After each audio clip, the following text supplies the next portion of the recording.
दूरस्थ कार्य सरल लगता है, लेकिन यहां सच्चाई है जो अधिकांश लोग नहीं कहते। सभी दूरस्थ कार्य अच्छा कार्य नहीं होता।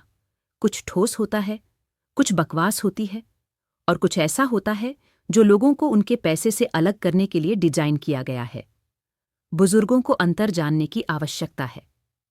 आइए हम उस स्थान से शुरू करते हैं जहां बुजुर्गों के लिए सबसे अच्छा फिट है। ये ऐसे भूमिकाएं हैं जहां अनुभव की तुलना में गति अधिक महत्वपूर्ण होती है, जहां विश्वसनीयता की तुलना में चमक अधिक महत्वपूर्ण होती है, और जहां लगातार उपस्थित रहना असली कौशल है।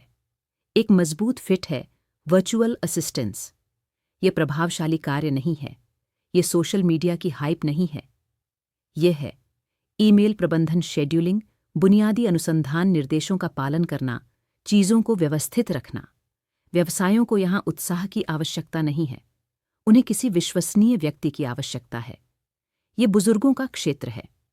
एक और अच्छा फिट है ईमेल या चैट द्वारा ग्राहक सहायता। गुस्से में फोन रूम नहीं, उच्च दबाव की बिक्री नहीं, बस स्पष्ट संचार।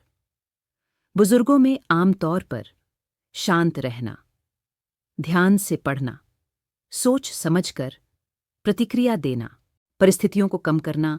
कंपनियां इसे चुपचाप अधिक महत्व देती हैं जितना वे स्वीकार करती हैं। प्रशासनिक और बहीखाता समर्थन एक और स्वाभाविक मेल है। यदि आपने कभी एक कार्यालय चलाया है, रिकॉर्ड प्रबंधित किए हैं, बिलिंग संभाली है, चीजों को सही रखा है, तो आप पहले से ही इस काम को समझते हैं। इसमें से अधिकांश जटिल नहीं है। ये सटीकता और विश्वास के बारे में है। लेखन, संपादन और प्रूफ रीडिंग भी एल्डरहुड के लिए अच्छी तरह से मेल खाते हैं। आपको उपन्यासकार बनने की आवश्यकता नहीं है। आपको चाहिए स्पष्ट रूप से लिखें, गलतियों को पहचानें, चीजों को सरलता से समझाएं। यह कौशल वर्षों की संचार से आता है, युवावस्था से नहीं। ऑनलाइन शिक्षण, ट्यूटोरिंग या मेंटोरिंग एक और क्षेत्र है। कक्षा में शिक्षण नहीं, लंबे घंटे नहीं, बस वही साझा करना जो आप पहले से जानते हैं। अनुभव यहां खूबसूरती से स्थानांतरित होता है। अब चलिए बात करते हैं कि क्या बचना चाहिए। यह हिस्सा भी उतना ही महत्वपूर्ण है।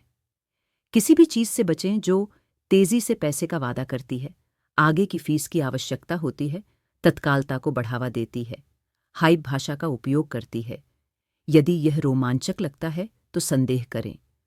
स्थिर काम शायद ही कभी रोमांचक लगता है। युवाओं की संस्कृति, हसल भाषा, लगातार नवाचार, यह वातावरण लोगों को थका देता है, विशेष रूप से वृद्धावस्था में। किसी भी चीज से बचें जो काम को खेल की तरह मानती है। अंक, बैज, रैंकिंग, आप यहां खेलने के लिए नहीं हैं, आप यहां योगदान देने के लिए हैं। यहां एक सरल वृद्धावस्था का नियम है। यदि काम उबाऊ लेकिन सम्मानजनक लगता है तो आप शायद सही जगह पर हैं।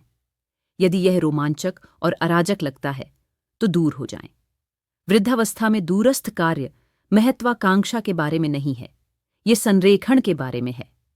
काम जो आपकी गति के अनुकूल हो, आपके समय का सम्मान करे, आपके निर्णय का उपयोग करे, यही लक्ष्य है।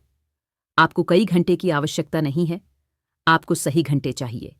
सप्ताह में 5 से 15 घंटे अक्सर पर्याप्त होते हैं। पर्याप्त है आय जोड़ने के लिए, ताल बनाने के लिए, सक्रियता बनाए रखने के लिए, बिना आपकी जिंदगी को खत्म किए।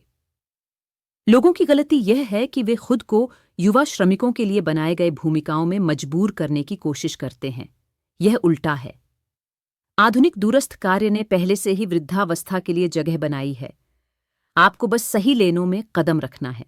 दूरस्थ कार्य एक बड़ा अवसर नहीं है, यह रास्तों का एक संग्रह है। उनका चयन करें जो अनुभव के लिए बनाए गए हैं, उनसे बचें जो प्रचार के लिए बनाए गए हैं। बुजुर्गावस्था में काम को चाहिए। आपकी गरिमा का सम्मान करें, आपके जीवन का समर्थन करें, आपके मन को मजबूत करें, आपको थकाएं नहीं। अगले हम बात करेंगे कि कितना काम पर्याप्त है, क्योंकि यह जानना कि कब रुकना है जितना महत्वपूर्ण है, उतना ही महत्वपूर्ण है यह जानना कि कहां से शुरू करना है। कृपया लाइक करें, शेयर करें, सब्सक्राइब करें और नोटिफिकेशन बेल दबाएं ताकि आप हमारा अगला वीडियो न चूकें।